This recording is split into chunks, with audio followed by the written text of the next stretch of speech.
Welcome to another episode of Dad Up, everyone. Thank you guys very much for joining me. Really excited for the guest that I have on. He and I have gotten a chance to kind of know each other through social media, obviously. But over the last couple months, he and I have gotten a chance to know each other a little bit. I love what he's doing. I love the message that he's sharing, and I love the things that he's involved in. So I'm really excited to have my good friend Jordan Mendoza on Dad Up. Welcome to the show, brother. Hey man, I appreciate you inviting me. I'm super excited to hopefully add value to your audience today. Awesome. For my listeners who may not know who you are, let me hear a little backstory on you. Kind of, your history of growing up, and then where it's led you today. And then obviously, this is a dad podcast, so I want to hear about your family as well. Yeah, 100%. So yeah, let's go with origin story. I think that's always a good place to start. Um, who were my influences growing up, and I think my biggest influence growing up was my mom. This is a woman who was born in the 50s with one lung. And Hmm. when that happened back in the 50s, they basically kind of wrote her life off. They said, listen, you're probably not going to live to be 18. You're Right. probably not going to be able to have any kids. And, basically, good luck in life. That's kind of what they told my grandmother. Wow. And so, my mom, she was one of those people that took that hand of cards and kind of threw it out the window. She was super positive. Like you wouldn't tell that she had an ailment. She never used it as an excuse. She taught us to be kind and empathetic. And I just saw those examples with somebody that did not have to be that way. She could have used every victim card known to man and just kind of used that and had that be the end of her story. But she ended up having five boys, right? So Wow. took that hand of cards and said, screw that. Actually, our youngest brother she had at 40 years old, which is crazy. And she actually ended up living to 54 years old. At 53, she ended up getting pneumonia, and that made her heart, her kidneys, her lung, everything kind of just failed, man. It was tough to see her go through that, and we lost her almost 10 years ago next month. But there's so many lessons, and I didn't realize some of the power in what she taught me until obviously you get a little older and you start to think back at I start to think about, like, why am I such a positive person? Because if I give you some of my origin story and you hear the things that I've experienced, most people would say, man, you have every reason to not be a happy person. At fourth grade, got stung by 53 bees. That sucked. That was pretty painful, and it was almost like a movie situation during a fourth grade picnic. But Wow. I survived that. I made it through, and that was painful. At 12, I was beaten and falsely arrested by police. I had to take two public buses to school every day. I would stop at a 7-Eleven. I would put my quarter into Mortal Kombat 2, and I would play Mortal Kombat 2 until my next bus came. And one day I was waiting for the bus, and I heard the little bells chime like someone was coming in.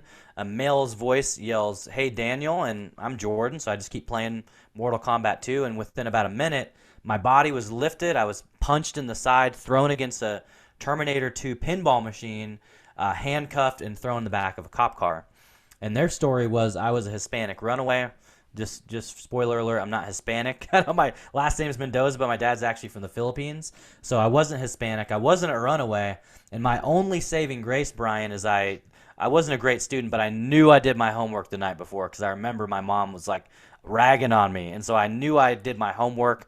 I asked the officer, I said, please reach in my pocket. And when I tell you, bro, he reached in, he grabbed the thing out, it said Jordan Mendoza, and he looked like he saw a ghost because he knew he screwed up, and it was one of those situations where the empathy that I had learned from my mom really kicked in because I just said, listen, I don't want them to be able to have jobs. They need to lose their jobs. What they did was wrong, but I don't want this to be some long, drawn-out process. I just wanted it to be over.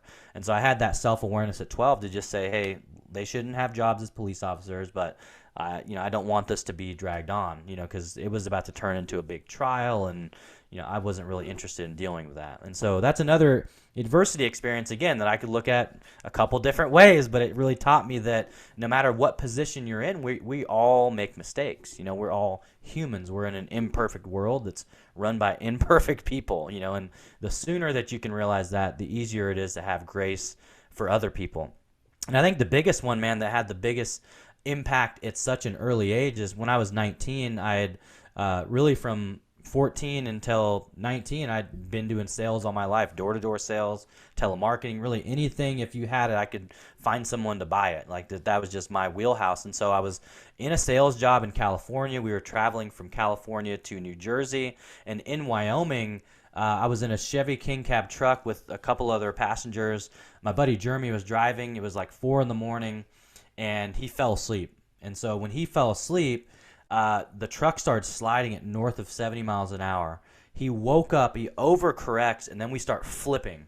This truck's flipping. It finally lands. Three of us get out. Our buddy actually got ejected from the driver's seat, lands 25 yards from where the truck landed. And our saving grace is there were 5 off-duty EMTs that just happened to be coming from Colorado through Wyoming from a conference that happened to just see the tail end of the wreck. And so my buddy got life flighted to Casper, had to have brain surgery. He ends up making a full recovery after about a year. I get taken to Rollins. I didn't even know I was injured until I reached on my right leg and my fist actually sunk into my leg. I had a cut about a fist deep. It was 12 inches long. My left leg 8 inches long. I had 52 staples between 2 legs, laser surgery, and they told me I wouldn't walk.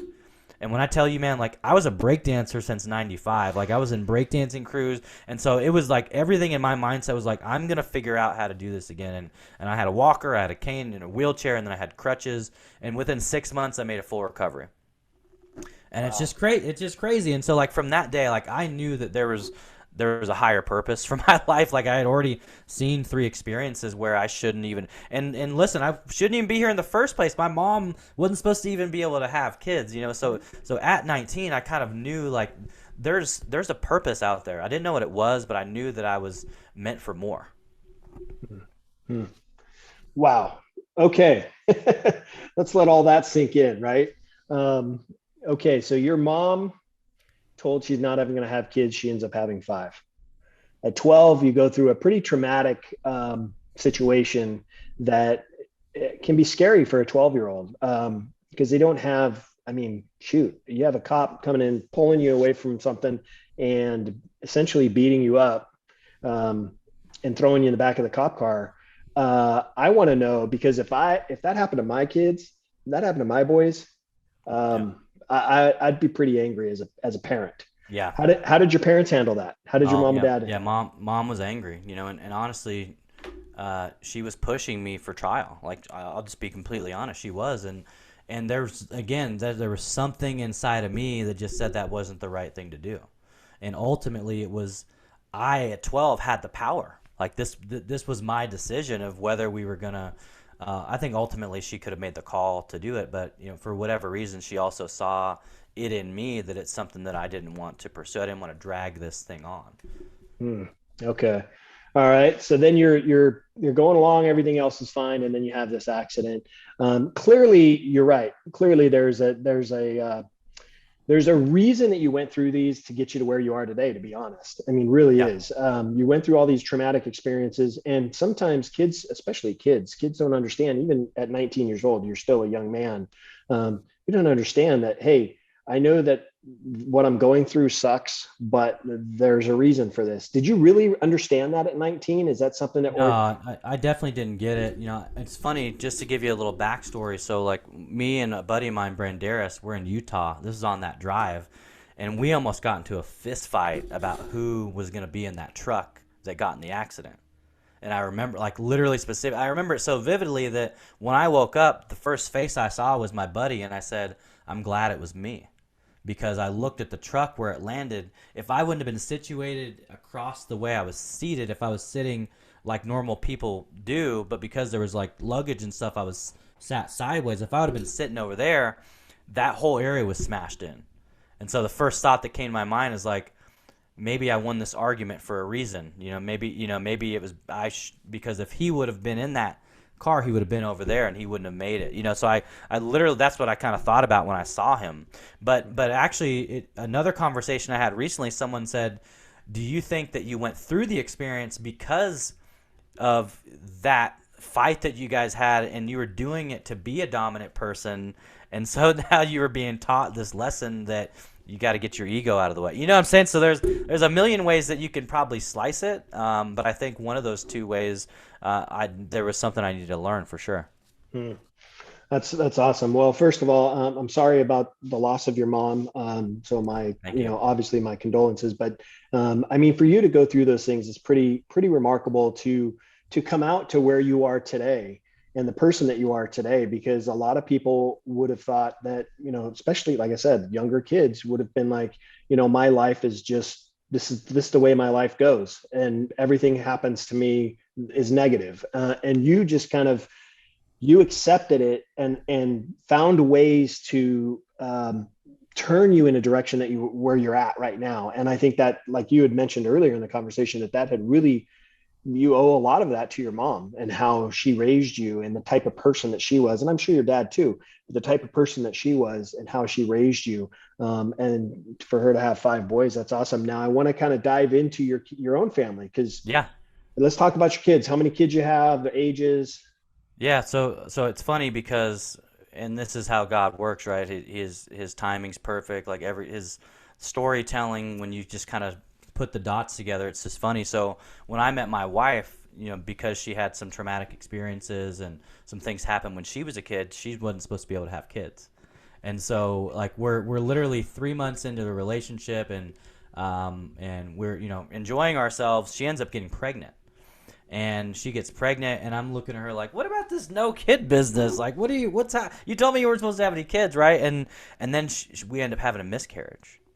And man, you want to talk about a punch in the face, because we had literally started coming to terms with, well, doctor said this, I guess they were wrong. Now we're going to have a kid, and then the baby's gone.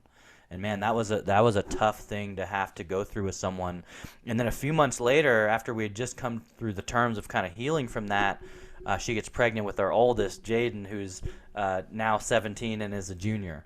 And then we end up having 4 more. So like, look at it from this. Here's part of the story I didn't tell. In 1957, my grandmother was raped. In 1958, my mom was born with 1 lung, not supposed to be able to have kids, has 5 more. Then I meet a woman who's not supposed to be able to have kids, and we have 5 kids. So we're 10 miracle babies into this journey, and we're not stopping there. You know what I'm saying? And so, if that doesn't inspire somebody that's listening to this, you can be dealt a hand. It doesn't mean that that's what the hand's going to turn out to be. Gosh, that's powerful. That's powerful. I mean, just going through the miscarriage can be, my wife and I have never gone through one, but I've talked to many dads that have, and it is devastating to a point that, some parents, or, some couples choose not to have any kids after that, Yeah, because they're yeah, because so it's such a tough loss to so deal with. devastated from that loss that it feels like, what, it's just not meant to be. We're just not meant to be parents. And so they choose not to. But the fact that you guys, got through that and then moved on and ended up having 5 beautiful kids. I've seen pictures on your social media of your kids. They're absolutely beautiful. You got a wonderful looking family, and I'm sure that you're very proud. But Yeah, I do want to talk about some yeah, of the things, that some of the dynamics that you went through, because you have yeah. you have a wide range of ages, Yeah, yeah, it's funny. I was 17 all the way sharing with down. sharing with somebody the other day. So we've got one at home, one in preschool, one in elementary, one in middle, and one in high school. Yeah, so most people I tell that to, they just get tired just hearing that. They're like, how do you guys do it? And what's cool about having multiple kids and having kids, we have 2 teenagers now. Well, now we actually have people that can help, right? With it. And so like one of the things that we do in our house is like we've got a chore chart. Like everyone has responsibilities. We have a household of 7. Like your mom and dad can't do everything. So you be trying to teach them at a young age that, listen, you've got these responsibilities. This is your section. If you guys want to mix it up or like trade each other or pay each other off to do it, that's fine. Here's the bottom line. It's got to get done. Because we just can't do everything, like before, yeah, when you have 2 kids and you live in an apartment, like it's like, oh, it's always clean. Yeah, once you get into a house that's more than 3,000 square feet with 7 people, it's like, holy crap, it's amazing how fast things can get crazy and messy, right? Like Right. literally just one kid runs across and goes from his clothes to his diaper, and all of a sudden there's this pile of mess all over the house, so Yeah. you got to start getting systems and processes in place, I think, early. Yeah.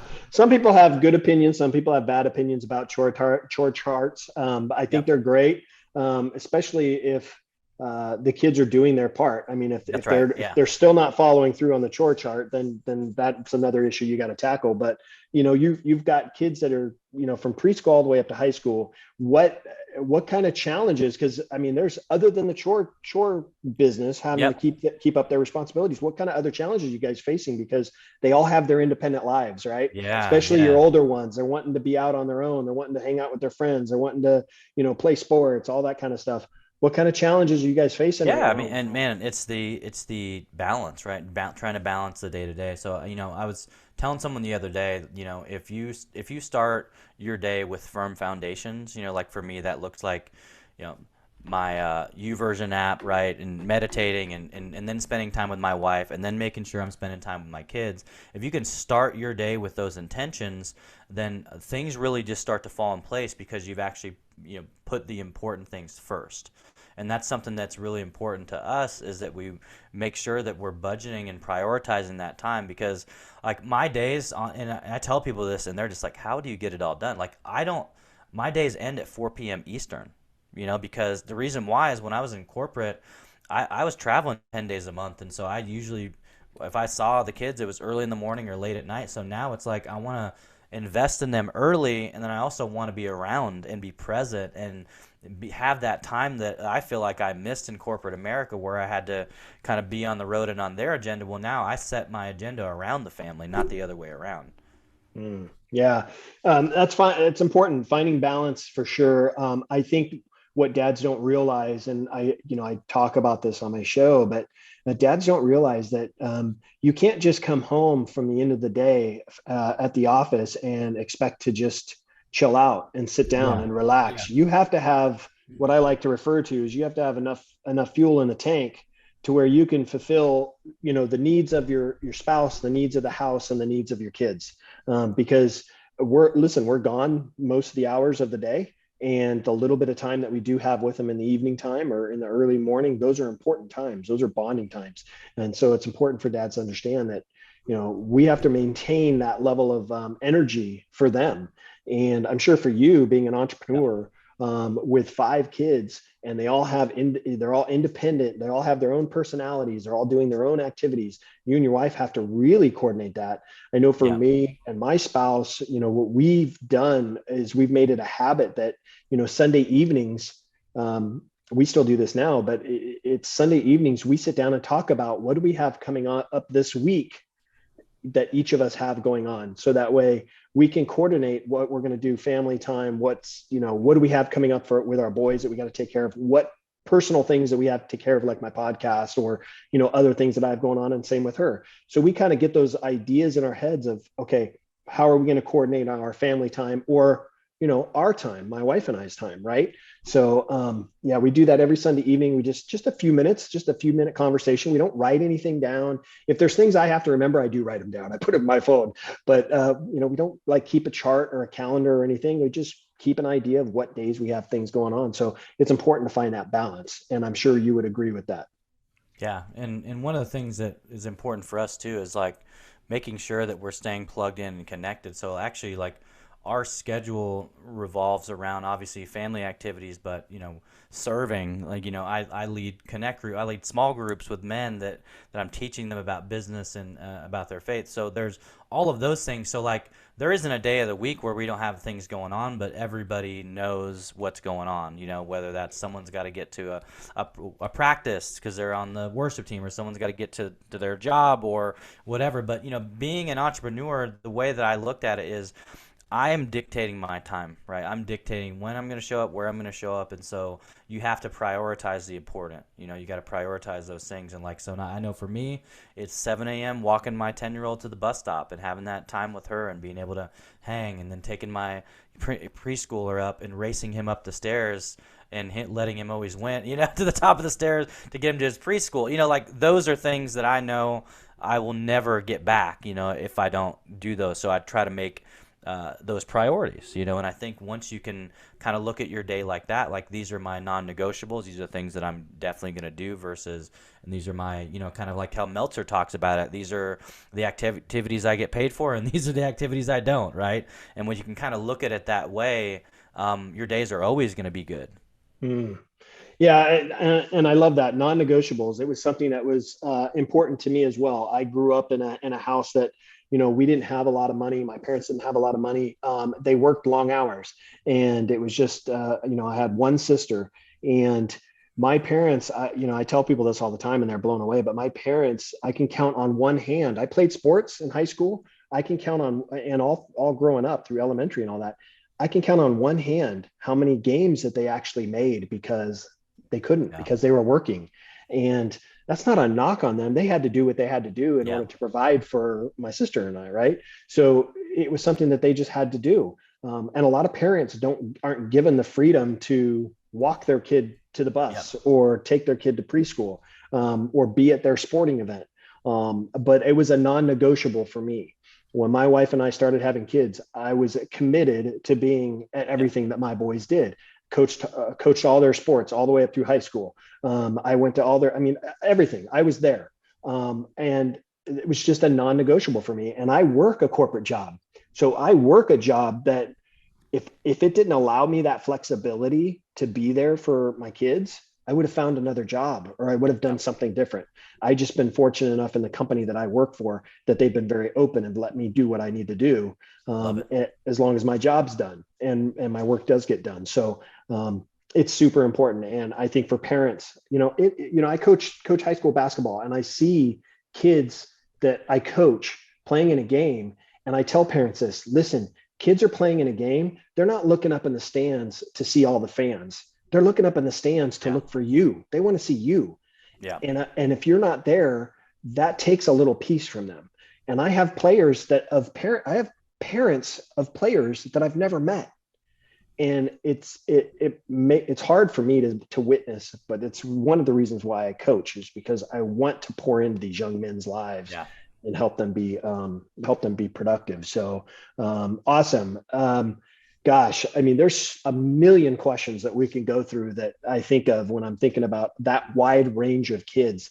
But one of the questions that came up to me, it just came up to me the other day, and I think it's really good, a really important question for you that I want to ask is trust. Right now, you've got a 17-year-old. What are the ages of the other ones again? 17, 13, 10, 5, and 19 months. Okay. So you've got a 17-year-old, a 13-year-old, and now even possibly the 10-year-old that are really independent. They're really Yeah. trying to find who they are as a person. And they're really wanting to branch out from mom and dad and start to take on things and start to do things by themselves, whether it's activities with friends, sports, or, around the house, whatever it is. But I had a parent ask, how do my child thinks that I don't trust them? How do I build that trust with them? I know what I did as a parent, but Yeah. I want to know from you the advice that you could give to parents. How do you build that trust with your kids? How do Yeah. you help them understand how to trust you and you to trust them? Well, I think the first thing is standing on your word, and I think that's super important because, as we know, when that happens, the trust goes out the window, right? If you commit to something, and this is something my wife has been really pounding into my head because when you got as many as we do and you got one in this and I'll just be like, yeah, and then she'll remind me of what the heck I said. You better believe it. And it could have been last Tuesday at 9 p.m. and I just said yeah, but she is not forgetting it, right? You've seen this happen before. Right. And so it's important that whatever you say that you do, right? That you stick to that, because that is showing them who you are, where your character's at. And if every time you say something and then it doesn't come to fruition, that trust is going to go out the window too. And it's going to be very hard to get that back. So my 17-year-old, and he'll probably kill me that I'm telling you guys this, but I think it's super important. So he just had a breakup. He just had his girlfriend break up with him, and they've been together about a year, and I think he maybe thought the relationship was further than she was, and she said it's because she's a senior and she's trying to focus on college, and she just can't get her mind right that it's a distraction to be in a relationship. And I was so pumped that he finally, at 17, right? He's like working at Chick-fil-A. He's making his own money now. He's super independent. But just seeing him come up broken and coming from mom and dad, and sobbing, and then just coming to us for that nurturing and support, that showed me that we'd build that trust. It wasn't really until that point earlier this week where I said, okay, maybe we're doing a couple things right. I know we're not doing everything right. I know we're not the best parent. Like, as parents, we're hard on ourselves. But the fact that he came to us and he just, let it all out, and we let him get the emotions out. And then we just said, listen, I said, he's like, I don't know if I can go see her at school. I said, listen, you can take a day, but that's it. Because this does not end your future today. This is just a roadblock that you're facing. You don't know why, but I can guarantee you this. You had nothing to do with this. This was her decision, so we need to let her figure her things out. I said, I don't even know if you know this, but your mom, 2 weeks before her 21st birthday, she broke up with me and left.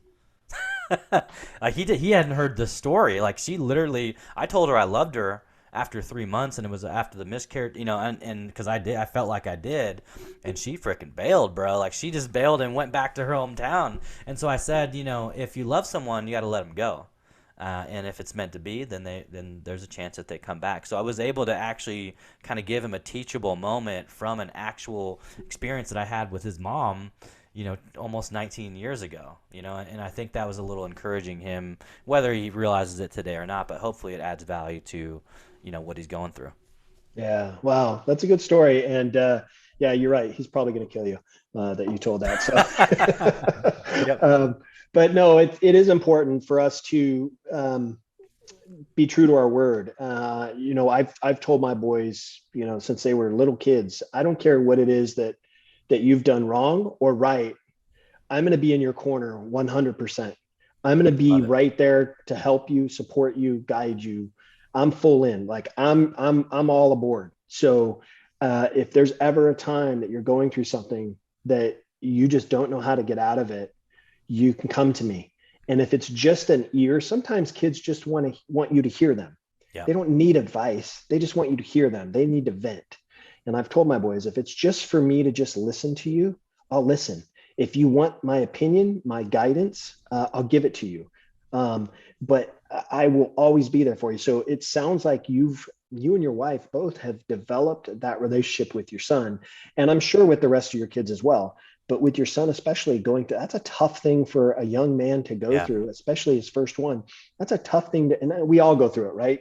I mean, young men and young women, they're going to experience something like that in their lives. And it's just part of life. And the fact that you guys have that kind of relationship is really, really cool. And that warms my heart. It really does. Because those kind of stories, even though your son may not want you to tell it, the fact that you shared it shows that you're aware of it, and you're aware of the relationship that you have with your son. And he's aware of it too, because he wouldn't have come and talked to you if he wasn't. I had some situations with my boys. My son was going through something as a freshman, and I could tell he just wasn't himself. And I kept trying to talk to him about it.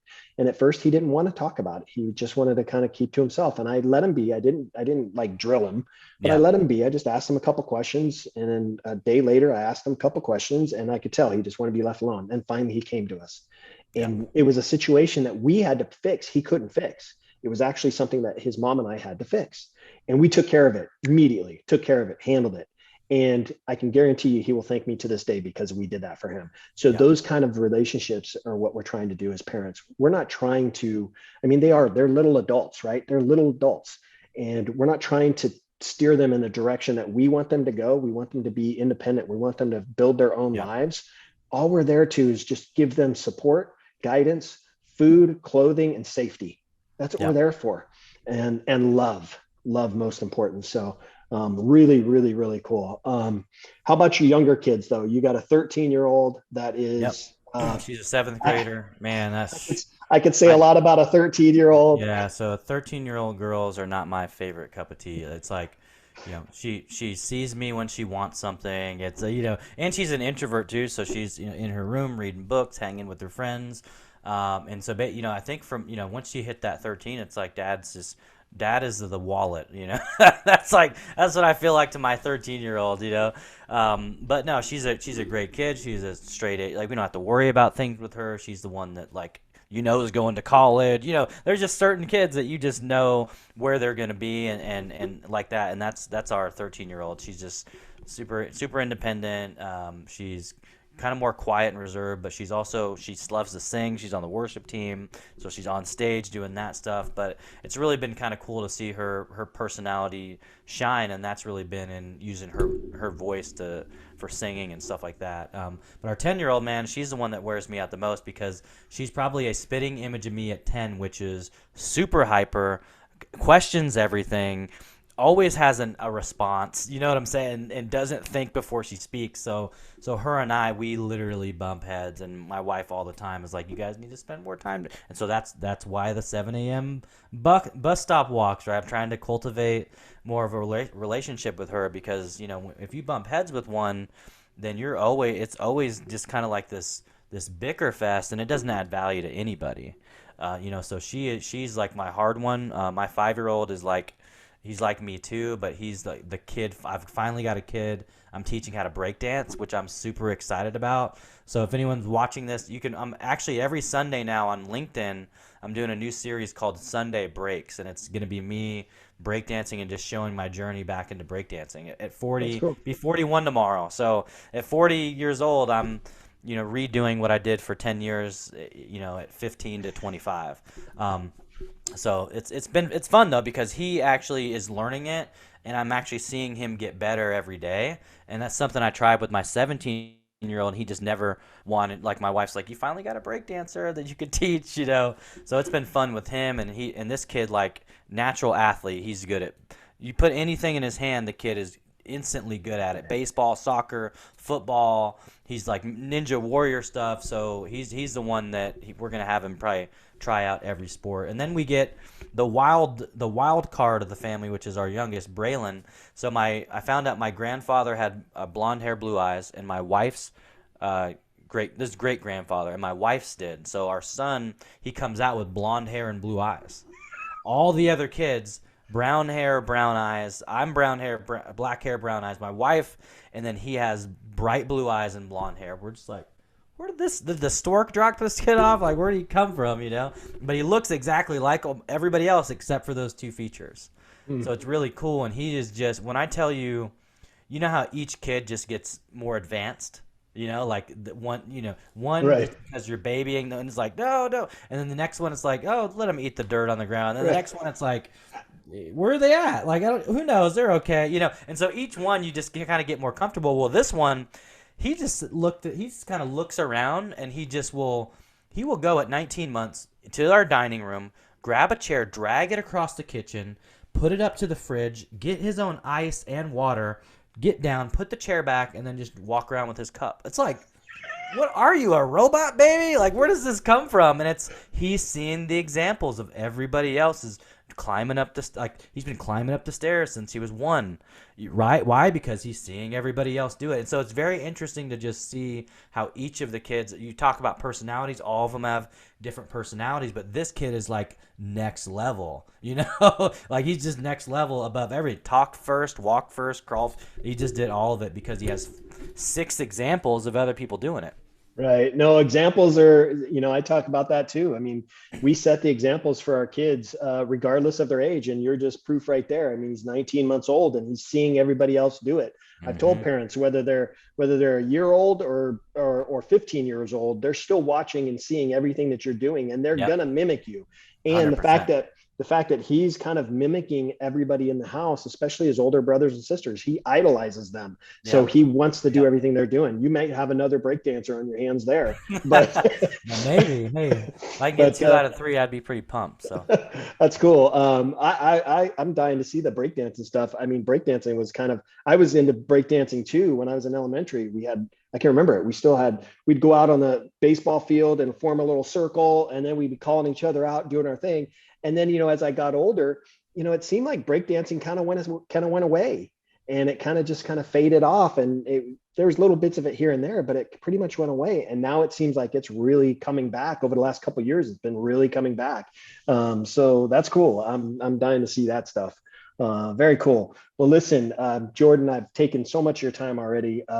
For my listeners, viewers, they want to look you up, learn a little bit more about you, where can they do that? The best place for them to do that?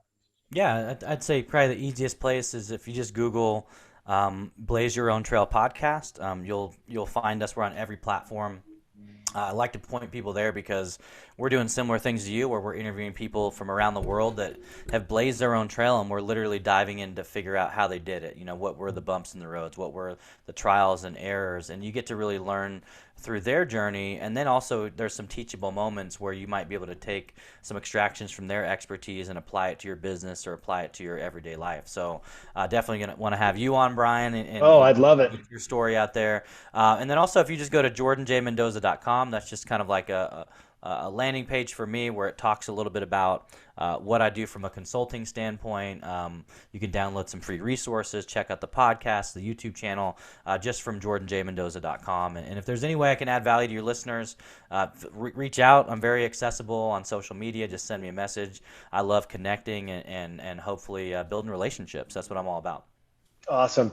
Well, very cool. Well, it's been a huge honor, pleasure to have you on. I'm glad we've gotten a chance to connect. I'm looking forward to kind of growing this friendship over the next couple of years. I'm really excited for the things that you're doing, and just really looking forward to just building our friendship. So thank you very much for being on, brother. I appreciate it. I appreciate it. It was my pleasure, and thanks so much for the invite. Awesome. Thank you guys very much for joining me on Dad Up. Thanks to Jordan for joining me. Make sure you guys are checking out his website, his podcast, his social media.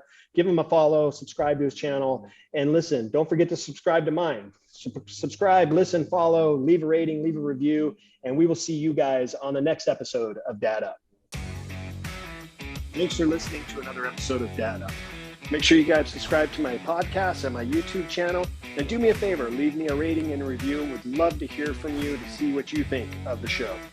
Stay tuned for more exciting episodes coming up each and every week. Thank you for listening. This is Dad Up.